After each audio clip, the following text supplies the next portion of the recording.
Awak cari sebuah air balang ke tu? Nak yang pekat? Jimat kan boleh bantu banyak. Alah, kita ada jual bang. Kalau pakai balang 50 liter, pakai 500 gram saja. Kalau pakai balang 40 liter, pakai 400 gram saja. Kalau awak pakai balang 33 liter, pakai 330 gram saja.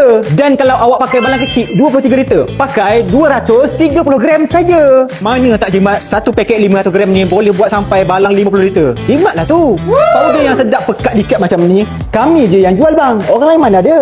Yang mana belum try tu, try lah dulu. Tak rugi pun bang. Sebab abang niaga balik kan dapat untung lagi banyak bang. Banyak-banyak customer kami yang repeat order tu sebab diorang try dulu lah bang. Kalau diorang tak try, diorang tak tahu bang. Kalau nak datang kedai kita berada di Pandan Damai 1, Kuantan, Pahang. Type dia dekat dalam Google Map tu bang. Tauke Serbuk Minuman. Kita buka setiap hari kecuali hari Ahad tutup pukul 9 pagi sampai 6 petang saja bang. Yang penting powder kami guna sikit pun dah cukup dah.